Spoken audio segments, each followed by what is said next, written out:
9 రోజుల మిషన్తో వెళ్ళి 9 నెలలు అక్కడే ఉండిపోవాల్సి వచ్చింది. మీ అందరికీ అర్థమైంది కదా నేను ఎవరి గురించి మాట్లాడుతున్నాను? Sunita Williams. Sunita Williams, she is the pride of our nation. ఈ రోజు తను 9 నెలలు స్పేస్లో ఉండి రేపు భూమి మీదకి వస్తుంది. సో మనందరూ గర్వపడే విషయం ఇది. సో 9 రోజుల మిషన్తో వెళ్ళారు Sunita Williams and Butch Wilmore's. So వీళ్ళు June 5, 2024లో బోయింగ్ స్టార్ లైనర్లో వెళ్ళారు.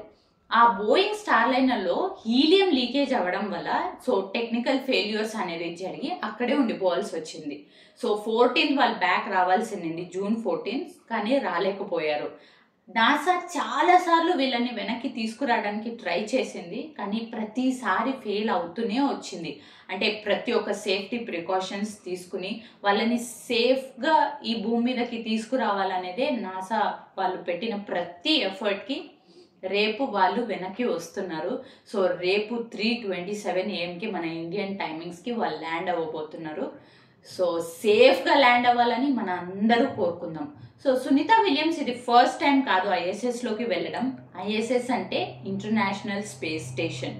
2006లో ఒకసారి, 2012లో ఒకసారి అండ్ 2024 June 5 ఒకసారి వెళ్ళి ఈసారి అక్కడ 9 months ఉండిపోవాల్సి వచ్చింది. అండ్ మన ప్రైమ్ మినిస్టర్ నరేంద్ర మోదీ గారు కూడా ఈరోజు లెటర్ రాశారు సునీత విలియమ్స్ గారికి. అంటే సేఫ్ ల్యాండ్ అవ్వాలి, మేము మీ హెల్త్ బాగుండాలని మొత్తం మేము ఈ దేశం అంతా కోరుకుంటున్నాము, ప్రే చేస్తామని కూడా చెప్పారు. సో మనందరూ కూడా తన ఈ భూమి మీదకి వచ్చాక మంచిగా ఉండాలి, మంచి హెల్త్ ఉండాలి అని చెప్పి మనందరూ ప్రే చేద్దాము.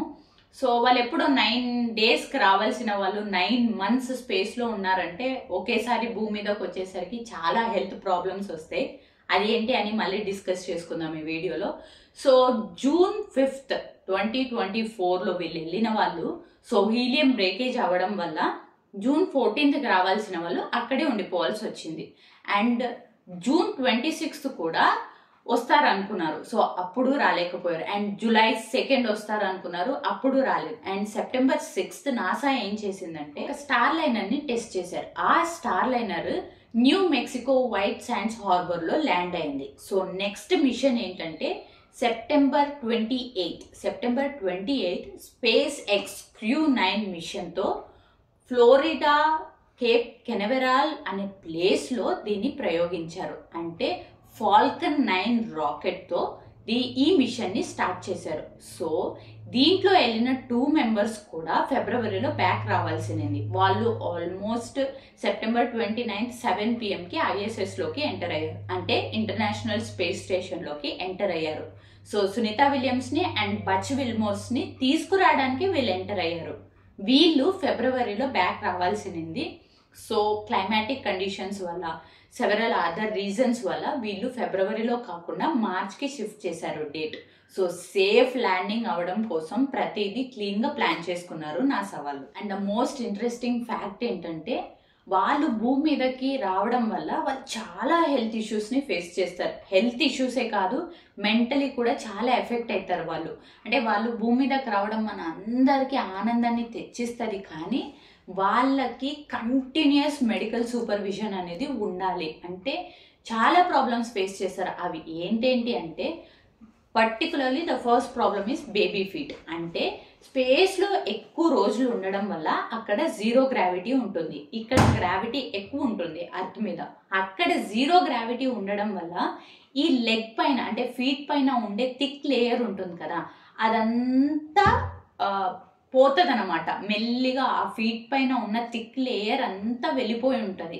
సో వేర్ ఆఫ్ అయిపోయి ఉంటుంది. అంటే అక్కడ ఫ్రిక్షన్ తక్కువ ఉండడం వల్ల అది వేర్ ఆఫ్ అయిపోయి ఉంటుంది. సో ఇక్కడికి వచ్చాక నడవడానికి కూడా చాలా ఇబ్బంది పడతారు. నడవడానికే కాదు, పడుకోవడానికి, తినడానికి కూడా చాలా ఇబ్బందులు పడతారు వాళ్ళు. సో అదే కాదు, నెక్స్ట్ హార్ట్ ష్రింక్ అవుతుంది. ష్రింక్ అవ్వడం వల్ల బ్లడ్ అనేది చాలా స్లోగా పంప్ అవుతుంది అండ్ హార్ట్ రిస్క్స్ కూడా చాలానే ఉంటుంది. ఇన్ అడిషన్ వాళ్ళ బోన్ డెన్సిటీ ఉంటుంది కదా, ప్రతి మంత్ 1% బోన్ డెన్సిటీ అనేది తక్కువ అవుతా వస్తుంది. బోన్ డెన్సిటీనే కాదు, మజిల్ డెన్సిటీ కూడా తక్కువ అయిపోయి స్పెషల్లీ లిగ్స్లో అండ్ బ్యాక్ స్పైనల్ కార్డ్లో మజిల్స్ చాలా వీక్ అయిపోతాయి. పర్టికులర్ గా స్పేస్ లో ఉండడం వల్ల ఇన్నర్ ఫ్లూయిడ్స్ అనేది అప్పర్ అంటే పైనకు వచ్చేసి ఉంటాయి కంప్లీట్ గా. దాని వల్ల ఫేస్ అనేది స్వెల్లింగ్ అయిపోయి ఉంటుంది అండ్ క్రేనియల్ ప్రెషర్, హెడ్ లో బ్రెయిన్ లో ప్రెషర్ ఎక్కువ అయిపోతుంది.